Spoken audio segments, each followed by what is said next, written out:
করতেছে। এখানকার আসলে মানসম্মত পরিবেশ আখ, যেখানে কাকা ময়লাযুক্ত আখটি পরিষ্কার করছে যেন কোনো ময়লা না থাকে, আখের রসে যেন কোনো ময়লা না যায়। তো আসলে আমি এই সাইড দিয়ে কখনো গেলে আমি এখানে এটা কারণে এখানে আখের রসগুলা খাই, যে কাকা দিয়ে দিচ্ছে, মেশিনে আখটি ঢুকাচ্ছে, তো মিক্সচারটা বের হচ্ছে, আবার এগুলো পিছিয়ে আখের রস বের হচ্ছে, তা আবার দিচ্ছে বের করে, এদিকে আখ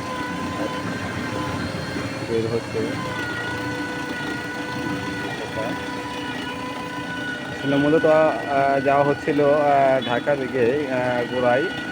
তো এটা গোড়ার আগে যেটা বলে তক্তার চালা,